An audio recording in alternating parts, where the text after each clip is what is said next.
Hi hello नमस्कार, मी सुवर्ण home kitchen मध्ये परत एकदा तुमचं अगदी मनापासून स्वागत. सगळ्या सबस्क्रायबरचे धन्यवाद, सगळ्या व्ह्यूअर्सचे धन्यवाद, सगळ्यांचे मनापासून आभार. मी आज तुम्हाला खूप छान अशी रेसिपी दाखवणार आहे. ती म्हणजे अतिशय हेल्दी रेसिपी आहे. ती म्हणजे पालकची भाजी, ती पण डाळ घालून. तर ती मी इथे घेतलेली अर्धी वाटी डाळ घेतलेली आहे. डाळ एक 15-20 मिनिटांसाठी भिजून घेतलेली आहे. तुमच्याकडे वेळ नसेल तर तुम्ही भिजून नाही घेतली तरी चालेल, कारण आपण ती कुकरला 2 शिट्ट्या करून घेणार आहोत, त्यामुळे ती आपोआप छान शिजली जाणार आहे. डाळ मी कुकरमध्ये घालून घेतलेली आहे आणि एक जोडी पालक छान स्वच्छ धुवून चिरून घेतलेला आहे. आता मी इथे थोडंसं पाणी घालून घेणार आहे. 1-2 वाट्या फक्त पाणी मी घातलेलं आहे आणि 1 चमचा घालणार आहे साखर. तर साखर का घालायची आपल्याला? आपण जेव्हा पालेभाज्या अशा उकडून घेतो ना, त्यावेळेस त्याचा कलर बदलतो. साखर घातल्याने कलर हिरवा तो हिरवाच राहतो छान भाजीचा. आता कुकरला 2 शिट्ट्या करून घेणार आहे.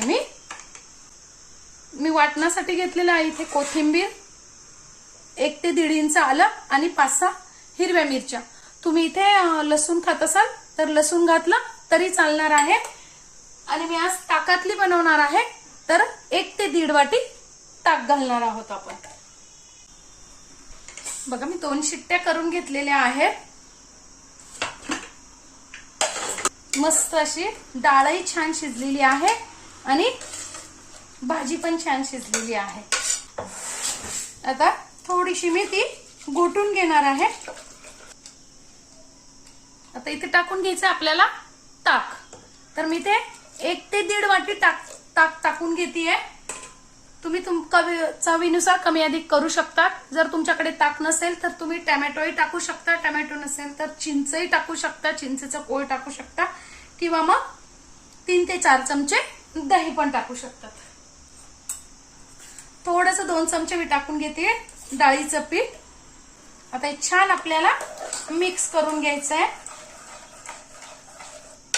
त्यात 1 ते 1.5 पळी तेल टाकून घेतलेलं आहे.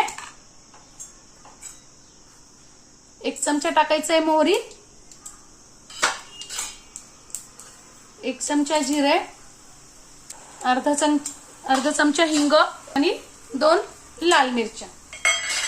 फोडणी छान झाली की आपण केलेलं वाटण टाकून घ्यायचंय ते.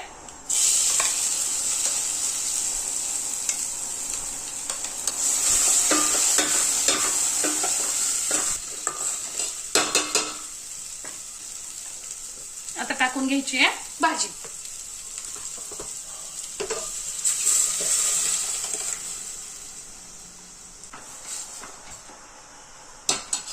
आता कशी घट्ट पातळ कशी हवी तसं थोडंसं टाकून घ्यायचंय पाणी. 1 चमचा मीठ तुम्ही कमी अधिक चवीनुसार करू शकता. आणि 1 ते 1.5 इंच गूळ तुम्हाला आवडत नसेल तर नाही घातला तरी चालेल. आता 5 ते 7 मिनिटं भाजी छान आपल्याला उकडून घ्यायची. बघा, 5 ते 6 मिनिटं झालेली आहे. मस्त अशी आपली भाजी उकळलेली आहे, छान तयार झालेली आहे. आता यावर आपण फक्त घालून घ्यायचा आहे तडका. तुम्हाला आवडत असेल तर घालू शकता, नाही घातला तरी अशी पण ही भाजी खूप छान लागते. इथले छोटंसं तडका पॅन, त्यात मी घालून घेणार आहे 2 ते 3 चमचे तूप. 1 चमचा टाकून घ्यायची मोहरी, 1 चमचा जिरं, थोडासा कढीपत्ता. आता गॅस बंद करून टाकायचा आहे आणि गॅस बंद केल्यानंतर टाकून घ्यायचं आहे 1 चमचा तिखट. आणि छान आता भाजीवरती तडका टाकून घ्यायचा. बघा किती छान आपली भाजी तयार आहे. बघा, साधी सोपी अगदी पारंपरिक अशी डाळ घालून पालकची भाजी किती छान होते. ती तुम्ही भाताबरोबर, पोळीबरोबर, भाकरीबरोबर कशाबरोबरही खाऊ शकतात. माझी आजची साधी सोपी रेसिपी तुम्हाला कशी वाटली कमेंट्समध्ये नक्की सांगा. चॅनलला लाईक, सबस्क्राईब आणि शेअर करा. धन्यवाद.